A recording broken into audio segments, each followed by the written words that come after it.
O governo do estado diz que os 3 projetos estão dentro do prazo, seguindo os trâmites legais, e que a obra de recuperação das 6 estações do teleférico do Alemão começam na próxima sexta-feira, dia 18. E sobre o MUVI em São Gonçalo, o governo do estado disse que já atendeu às recomendações do Tribunal de Contas e aguarda a liberação para finalizar a licitação. E sobre o metrô leve, na Baixada, o governo disse que falta apenas adequar os projetos de implantação e de ampliação da capacidade da linha de carga que já existe. E que a expectativa é lançar uma consulta pública para licitação até abril. Edmilson, a impressão minha, essa resposta do governo do estado já começou errada, porque está dentro do prazo, os 3 projetos estão dentro do prazo, de acordo com as promessas, não. Então, mano, quando o governador vai a público e diz, olha, vou fazer uma obra em tal data, ele datou ali, ele fez uma promessa. Então, isso não aconteceu. Então, é lógico que não está dentro do prazo, o governador sabe disso, o governador é a autoridade máxima, ele, olha, vou fazer isso. E ele não fez, então ele não cumpriu a promessa. Mas, Mariana, neste caso eu quero fazer uma observação. Desses são projetos longos e projetos importantes, metrô, tudo que se traz mobilidade, isso é muito importante. Então, eu, neste caso, adoraria que demorasse mais. Fala, Edmilson, você enlouqueceu, você quer que demore uma obra? Mariana, esses casos você precisa ter um bom estudo. Aí quando você, num bom estudo, quando você vai realmente atender a população. Vai fazer funcionar. Exatamente. Não raro você tem uma estação que atende a um pedido político, é um pedido do reduto dele. Então, estações de metrô levam sempre mobilidade. Você pode ver onde você bota uma estação de metrô, no entorno, o imóvel fica mais caro. Por quê? Porque você trouxe facilidade para aquela região. Por isso, eu torço, mas torço muito que a gente tenha, lógico, um ótimo estudo para essas 2 obras. Essa é uma parte da resposta. A outra parte, Mariana, é o seguinte, nós estamos num período eleitoral aí, que o governador vai fazendo as suas composições políticas. Então, isso tudo, essas obras começam a andar sempre quando essas composições políticas estão completas, ou algo que ainda não aconteceu. Obrigada, Edmilson. A gente vai voltar a conversar com o Benhur Correia, ao vivo, porque tem um poste pegando fogo em Belford Roxo. Benhur. É isso, Mariana. A gente está aqui na Avenida Benjamin Pinto Dias. Vou pedir para a Ludmila Braga mostrar como é que está a situação desse poste aqui. Essa é uma das principais avenidas do centro de Belford Roxo e começou a pegar fogo. Parece aparentemente um curto-circuito. A polícia já está aqui impedindo o trânsito, então o trânsito está parado na Benjamin Pinto Dias aqui em Belford Roxo agora, mas o Corpo de Bombeiros ainda não chegou e tem um perigo grande. Esse poste fica em frente a uma agência bancária, do lado de vários comércios, está estourando, vários transformadores agora, como você pode ver, olha que perigo, Mariana. Tem muita população ali perto, tem um restaurante do lado, as pessoas não saíram de baixo ainda, ainda está bem perigoso aqui, a gente vai continuar acompanhando para ver em que momento os bombeiros vão chegar, mas é isso, a Benjamin Pinto Dias está fechada aqui em Belford Roxo para trânsito, os carros não deveriam estar passando agora, isso vai ser repreendido pelos policiais ali, mas os bombeiros ainda não chegaram, é um curto-circuito em um poste aqui em uma das principais ruas da cidade, Mariana. Perigo, Benhur, que perigo. Obrigada pelas informações. Então fica a informação para o morador aí de Belford Roxo, um poste pegando fogo e o trânsito já interditado. As pessoas devem evitar realmente passar por ali. Você viu a quantidade de explosões, de curtos, né, causados por esse incêndio. Então, muito cuidado, atenção. Já o Benhur volta mostrando aí quem é que chegou para resolver essa situação, né? Se é que alguém vai chegar. Vamos para o intervalo, que passa bem rapidinho. Na volta tem um bandido que está aterrorizando os moradores do Jardim Guanabara na ilha, hein? Olha, ele entra nos apartamentos, tá nem aí para as câmeras, veja só. Tranquilão, rouba tudo e usa tornozeleira eletrônica. A gente vai te mostrar. E ainda, uma mulher foi baleada durante um assalto na Praça Santos Dumont, na Gávea. Os 2 bandidos foram presos, acompanhamos, você vai ver. E hoje é dia do consumidor, sabia? Então, o Procon montou um mutirão para você que está com dívidas, tentar renegociar. Então, vou te dar as dicas. E Edmilson, de volta para mostrar como é que tá o trânsito. Vamos ver imagens da onde, Edmilson? Ayrton Senna, olha como tá carregado lá. Mas já notou, Mariana, que todo dia o trânsito tá ficando cada vez mais carregado e cada vez mais cedo? Sim. É o novo comportamento. As pessoas já estão saindo mais cedo de casa, agora com todo mundo já tirando máscara, todo mundo mais vacinado. Saindo do trabalho em casa para o trabalho presencial. Voltando do trabalho presencial. Então já tem um comportamento diferente no Rio de Janeiro. o Centro de Operações disse que, olha, nós vamos acompanhar por mais 20 dias, mas que eles já notaram que as pessoas que saíam 7h30 para começar a trabalhar 8 horas, essas pessoas já estão começando a sair 6h30, porque o trânsito já está cada vez mais carregado. 12h22, fica aí, a gente já volta. Você vai ver no Globo Esporte uma entrevista exclusiva com Joel. Um poste pegando fogo na rua Benjamin Pinto Dias, em Belford Roxo. Vou voltar a falar com ele. Agora as chamas já diminuíram um pouquinho, né, Bel? Um pouco, Mariana, mas as explosões dentro dos transformadores continuam ali, ó. Você pode perceber que a todo momento tem uma nova explosão. São vários fios ligados no mesmo poste. Vários desses estão caindo do outro lado da rua, mas desse lado da rua também, ó. O trânsito deveria estar parado. A gente tem pontos policiais. Vou pedir para a Ludmila Braga mostrar os pontos de polícia aqui, ó. A gente tem gente do segurança presente tentando parar o trânsito, mas mesmo assim alguns carros tentam passar, porque essa é uma das principais vias aqui do centro de Belford Roxo, né? A gente está na Benjamin Pinto Dias. É um ponto de comércio muito forte, mas está totalmente isolado agora. Vamos voltar a imagem aqui para o poste, porque eu quero ressaltar uma coisa. Por que é tão perigoso? Ó, nesse momento, mais um transformador queimando ali em cima. Por que é tão perigoso isso? Por que os bombeiros já deveriam estar aqui? A gente não tem ainda informação se eles estão a caminho ou não. Tem uma agência bancária na frente desse poste, tem um restaurante ao lado, com pessoas ali no restaurante. A gente viu há pouco tempo um morador tentando com água, ele e um balde de água jogar ali, quer dizer, completamente sem orientação. E no meio de comércio, né? O fluxo de pessoas ainda está passando. As pessoas estão tendo o cuidado de passar do outro lado da pista, claro. Mas mesmo assim ainda há um trânsito de pessoas aqui e já deveria estar totalmente interditada essa área, né? A gente ainda não tem essa informação, então, se o Corpo de Bombeiros chegou, a polícia, a PM está presente aqui tentando orientar o trânsito, tentando barrar o trânsito. Algumas pessoas ainda conseguem furar esse bloqueio, mas a quantidade de fios caindo é muito grande aqui na rua e está perigoso ainda, Mariana, porque a gente ainda está ouvindo explosões nesse poste aqui na Benjamin Pinto Dias, viu? Muito perigoso. E é mais um daqueles postes que a gente vê em vários pontos do Rio de Janeiro, né? Uma quantidade inacreditável de cabos, de fios elétricos aí fazendo a corrente. Então, assim, um perigo. Benjamin Pinto Dias é a rua em Belford Roxo. Você que puder, evite passar por aí agora. Os bombeiros ainda não chegaram. Espero que cheguem logo. E um ladrão está aterrorizando a vida dos moradores do Jardim Guanabara, na Ilha do Governador. A maior cara de pau. Ele, sem se preocupar em ser filmado pelas câmeras de segurança, invade prédios, furta materiais, outros objetos. E tem um detalhe, ele faz tudo isso usando uma tornozeleira eletrônica. No bairro Jardim Guanabara, ele já é conhecido.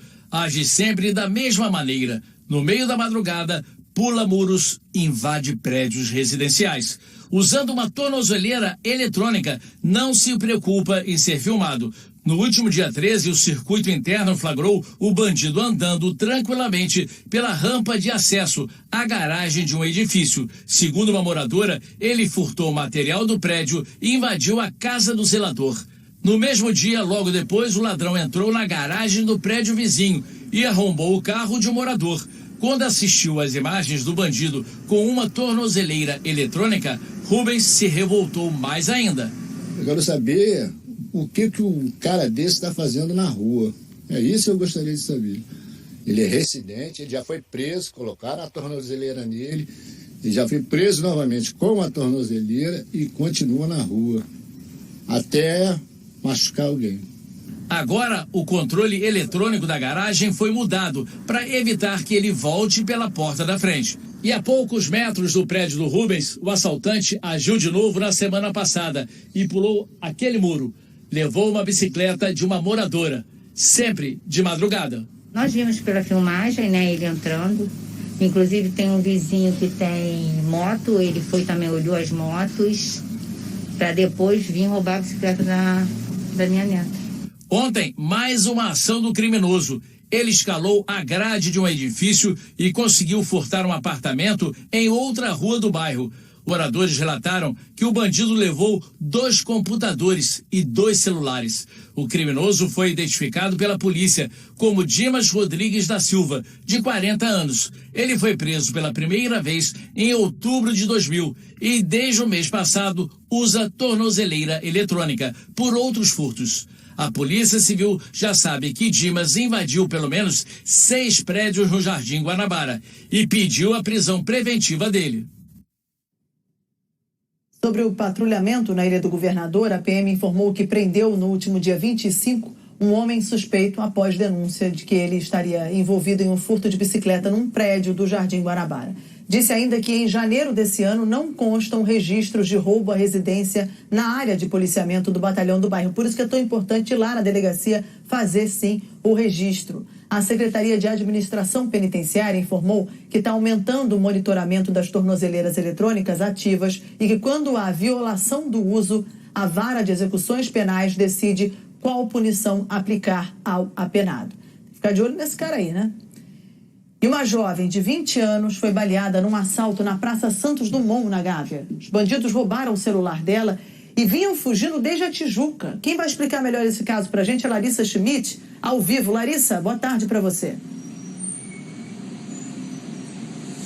Oi, Mariana, boa tarde para você. Olha, uma estudante de medicina de 20 anos estava num ponto de ônibus aqui na Praça Santos Dumont, em frente ao Jockey Club, esperando para ir para o estágio dela em Copacabana, quando um homem de dentro de um carro do banco de trás apontou uma arma para ela. Ela, ao perceber a arma, tentou se esconder atrás de uma árvore. Esse homem disparou, ela foi atingida no ombro, foi trazida aqui para o Hospital Miguel Couto e passa bem. O quadro dela é estável, foi ela que passou todos esses detalhes do que aconteceu para nossa produção. A polícia estava fazendo uma ronda ali em volta da praça, foi atrás dos bandidos e conseguiu prender um homem, um Alexandro Henrique de Souza, e apreender um adolescente lá na Lagoa, na rua JJ Seabra. Mas esse não foi o primeiro crime que eles cometeram ontem, não. Esse carro, onde eles estavam, era um carro de um motorista por aplicativo que eles tinham rendido lá na Tijuca. A gente preparou até um mapa para mostrar o trajeto que esses bandidos fizeram. Renderam esse motorista por aplicativo que estava com um passageiro dentro do carro, eles estavam atrás dos telefones celulares dele, fizeram o motorista vir até aqui a Praça Santos Dumont, essa tentativa de roubo ainda dentro desse carro, e depois foram presos pela polícia. Com você, Mariana. Obrigada, Larissa, pelas informações. Vamos ver agora os números de Covid no estado? Média móvel vai aparecer aqui na tela. A média móvel de mortes está em queda. A média é de 37 mortes por dia nos últimos 7 dias, queda de 41% em relação a 2 semanas. Nos 2 anos de pandemia, 72.233 pessoas morreram de Covid no estado do Rio. Tem mais um telão para te mostrar agora com a média de casos. Essa média que está em estabilidade é de 3.650 casos por dia, 14% a menos que há 2 semanas. Edmilson está de volta porque faz 2 semanas do carnaval, né? Por enquanto, não dá para sentir os efeitos? Por enquanto, ainda há necessidade de se analisar daqui para frente. Então, este é um momento super importante. Agora completamos 14 dias e daqui para frente que a gente começa a analisar esses números. Mariana, quero mostrar aqui, primeiro, uma grande preocupação com a dose de reforço. Tenho aqui números importantes, gente. Então, no dia 7 de março, por que essa data é importante? No dia 7 de março aqui, nós retiramos as máscaras, né? Então, não precisamos mais usar máscara em ambiente nenhum. Aí a prefeitura diz o seguinte, olha, quando chegar a 70%, nós não vamos precisar mais nem do passaporte de vacina. 70% da população com dose de reforço. Fato é o seguinte, que naquele 7 de março, olha só, eram 54,1%. E depois de todo esse período hoje, olha só o que aumentou, Mariana. 2 semanas, só 2%. 56,7%. Então veja como está indo lentamente. Há uma grande preocupação, tem aqui a faixa etária, todas as faixas etárias, olha só, de 20 a 29, olha só quanta gente precisa tomar ainda. De 30 a 39, olha só isso aqui. De 40 a 49, então muita gente deixando de tomar a dose de reforço. E qual é a preocupação neste momento? Sem dose dose de reforço, o tempo vai passando e há a possibilidade da entrada de variantes antigas, a Delta, a Gama e agora tem a Delta Cron, né? Então há mais essa preocupação. Exatamente. Ainda não chegou, segundo as autoridades, falei hoje com a Secretaria Municipal de Saúde, também com a Secretaria Estadual, ainda não há nenhum caso de Delta Cron. Mas há esse risco. Se você está no momento de tomar o reforço, tome o reforço que você pode estar exposto. Bora pro posto, gente. Obrigada, Edmilson.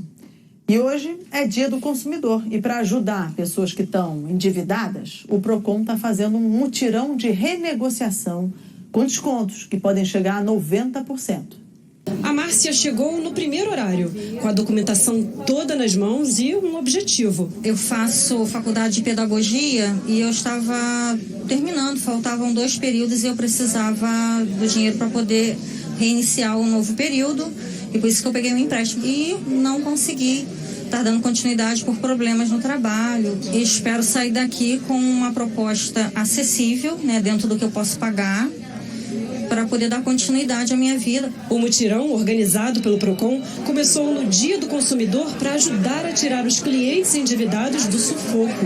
São 7 bancos participando, prontos para renegociar todo tipo de dívida.